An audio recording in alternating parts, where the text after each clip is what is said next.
정부가 특별법을 내놓기도 했거든요. 그런데 이제 피해자들 사이에서는 오히려 정부의 대책이 고통만 가중됐다, 뭐 이런 말씀을 또 하시더라고요. 어떤 이유 때문입니까?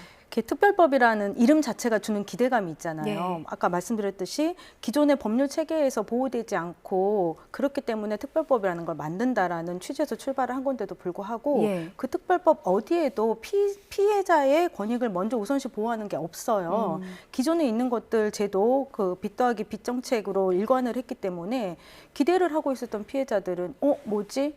라는 반응이고 또 막상 또 지원책들이 있다고 해서 그거를 하려고 찾아가 봤더니 여러 가지 제한 조건들에 걸리면서 또 예. 막상 나는 안 되네 이런 상황들을 계속 접하다 보니까 오히려 더 큰 실망들을 하게 되시는 거죠.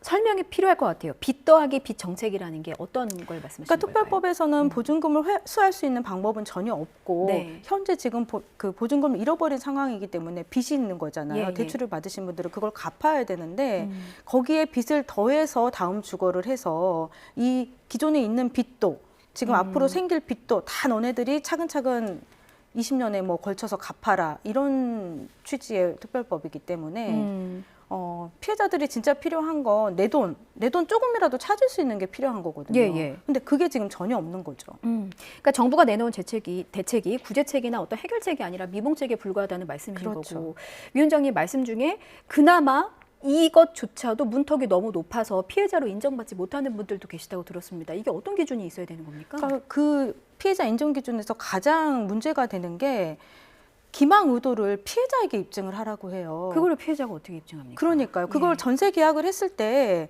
계약을 지키지 않은 사람은 임대인이잖아요. 예. 그러면 임대인한테 내가 처음부터 이렇게 기망할 의도가 없었다라는 걸 입증시키는 게 맞는 거지. 이 피해자한테 그걸 입증하라고 하면 임대인이 그럴 의도 없었어요 하고 하면 끝나는 거잖아요. 예. 그거를 피해자한테 입증하라고 하는 자체부터가 잘못된 거고요.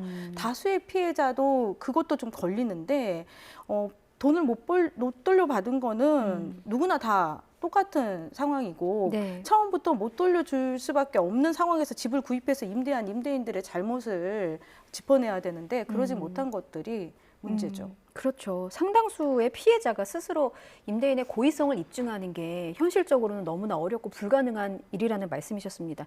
그래서 피해자분들이 이제 원하는 게 피해자를 먼저 구제한 다음에 임대인에게 구상권을 청구해라 이런 말씀이신 거죠? 네, 맞습니다. 예. 피해자를 먼저 구하는 게 선구제라는 단어가 들어가서 조금 다 이해하지 못하시는 분들은 나라에서 뭐 돈을 일방적으로 준다라고 오해를 할 수가 있는데 네. 저희가 바라는 선구제 안에는 이미 저희는 채권이 있고요. 집이 있습니다. 이것을 통해서 정부가 지원책만 잘 만든다면 정부는 시간이 걸려서 충분히 회복할 수 있고 매매라든지 임대를 통해서 충분히 수익을 창출할 수 있고 예. 또 이제 그 사기꾼들한테 구상권을 청구해서 받아내는 과정들이 정부는 수월하잖아요. 근데 민간은 할 수가 없는 일이라서 이걸 예. 처음부터 저희가 말씀을 드렸던 거죠. 그렇죠. 그렇죠. 또 개개인이 싸우기에는 너무나 거대한 싸움이기도 하고요. 없습니다. 싸울 수 없습니다. 개개인은.